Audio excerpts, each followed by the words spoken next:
Hey guys, Thunder E here and welcome to my gaming review of this bad boy. I'm talking about the Razer Blade 17 Pro. Now I'm not going to waste any more time, so let's start gaming.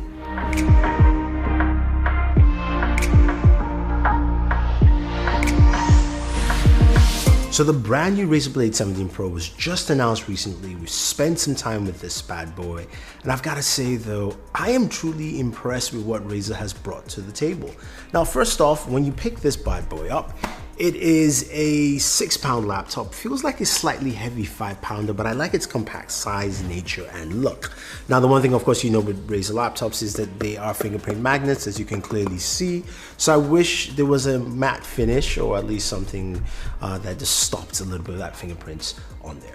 But besides that, this thing is packed with a lot in terms of specs. You're looking at the brand new 10th gen Intel Core i7 processor. This is an 8-core processor, which is pretty nice. You've also got something pretty new this year. You've got RTX 2070 Max-Q variant and also an RTX 2080 Max-Q Super.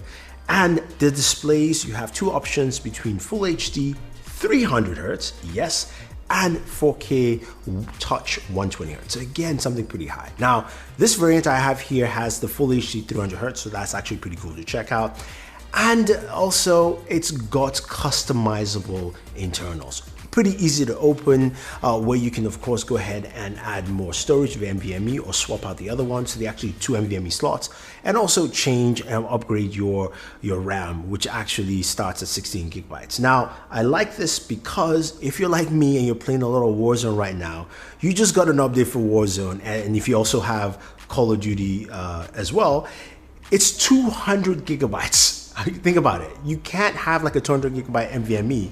You've got to go to a terabyte. So having that extra slot in here, it's great, it's fantastic. I love that Razer and I love that thinking because I don't have to actually spend crazy amount of money, because this thing starts at $1,199 if you're getting the RTX 2060. Now, if you're getting this package size I have here, which is the Full HD 300Hz in there, then you're paying about $3,199. If you're doing the 4K Touch, that goes up more to about $3,799. So that's the one that also increases its storage to 1 terabyte. But you can stay with Full HD 300 and you can upgrade manually. So that part is pretty nice. Now, speakers on these things are also pretty loud and clear when you're gaming. So take a quick listen.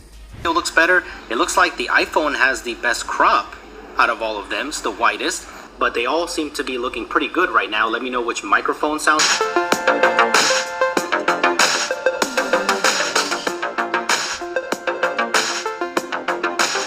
So speakers are good, that's great, but what about games? How do they play? Well, I'll show you some gameplay, of course some Call of Duty Mobile, some Apex, a little Witcher 3 as well, just to see how this actually functions and plays, in some Tomb Raider, so you get a good idea of what kind of performance you're getting from the Razer Blade Pro 17.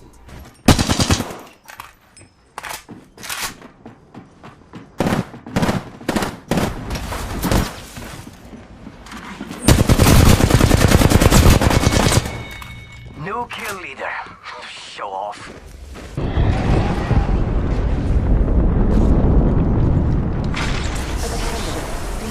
Care package. Ooh, I feel.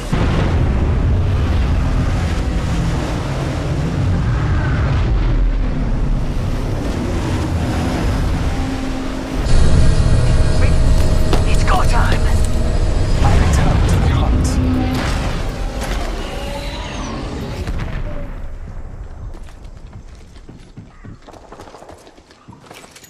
Massive shotgun here.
can't figure out the dialect. I must be missing something.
Now, I've got to say that I was really impressed with the Razer Blade Pro 17. Something you will not clearly see is how good that Full HD 300Hz display was.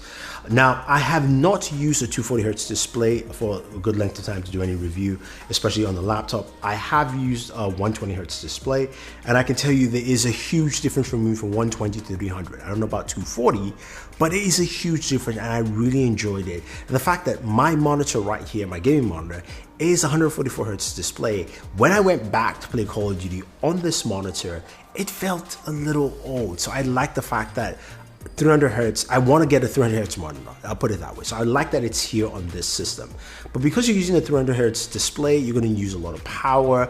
That's where you see a lot with this game. Like, when I was playing Call of Duty for a good amount of time, this thing heats up really high. 120 degrees, 119 degrees, thereabout. That's hot, so it becomes a little harder for you to use. That's something I would say that you have to bear in mind. Now, it does have some really nice cooling.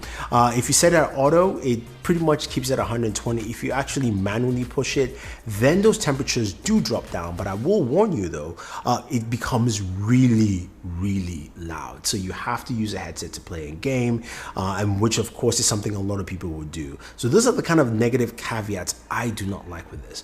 What I do like with it is the performance. Now we ran some benchmarks, and we did Time Spy with Cinebench, and for that, that came up at about 40,356. It was pretty high. It's pretty much always slightly underneath, of course, an RX 3700X, of course, with RTX 2080. But, when we also did our Cinebench R20, it came out right below a Xenon processor. So the only things that were higher were Threadripper processors, so that makes a lot of sense with this laptop. I'm just showing you the benchmarks. It's something I really don't really put too much attention to. I like to play the games. For me, the games played well. I had no issues with them. The keyboard was also really comfortable and easy to use. I really like the keyboard, especially for typing and gaming. It felt easy to navigate back and forth. That touchpad was really nice. Now, of course, you're not going to use the touchpad to game, so you're going to use an external mouse, and that's where all the plethora of ports come in. So you've got on your right side a HDMI port, USB 3.0 port, a Thunderbolt, and of course an SD card reader. Again, this is a Pro device. On the right hand side, that's where you have two more USB 3.0 ports, a USB Type-C port, and an Ethernet 2.5 gigabyte, and of course a proprietary power port. That is cool. So you've got enough ports for all the things you need. Now this uses a 70.5 watt battery, and of course the charger is a little bit larger, but it's kind of trimmed down in size over the years. So I do like that with this. I think overall, a lot of people will like this laptop. This is more of a device if you're trying to go away from, of course, a desktop experience. You want something that has performance you can take with you on the road. I like it. I like the performance. I like what it brings to the table. I also like the fact that you can go away to a 2080 Super Max SKU. So that, of course, is pretty dope. Now, a couple of things just to add quickly. It does have a Windows Hello camera. I did check out the camera in terms of video quality for, of course, zooms and streams, because we're doing a lot of that lately. It was decent at best, not something too crazy that I would like. The microphone was also okay. So I'll just bear that in mind. It is passable, but you definitely need a low forward light for your video conferencing if you need that. So this is a quick example of what you get from the webcam of the Razer Blade Stealth 17. It is a 720p webcam. So if you're looking to do video calls, you need ideal lighting. Actually, I've got sunlight coming to my left, but you probably need more lighting to actually accentuate this well. And also a good idea of what the microphone is like using just the built-in mic on the laptop and not a headset. So put that in mind and let's continue. But overall, I think this is a fun laptop that you will definitely enjoy while gaming, using on the go, especially with that. Now, if you're talking about gaming battery life with just the battery power, you can actually customize that to push the frame rate, because usually drops custom frame rate in half. But the battery life is about an hour and a half or so, something that's not too crazy. You're gonna be plugging this in to game. So those are my thoughts on the Razer Blade Pro 17. I like the performance, I like what it brings to the table. This is the high-end gaming laptop and I think it definitely delivers. Again, I will like to see the 4000 series AMD processor in something like this, because we've seen how it's done in other laptops. So Razer, please, let's see that for an update next year. That's just my thoughts. I like to see the kind of performance and all that kind of fun jazz. But again, this is pretty cool. If you want to pick it up, guys, use the link down below. Otherwise, don't forget to like, share, subscribe, and always enjoy your entertainment.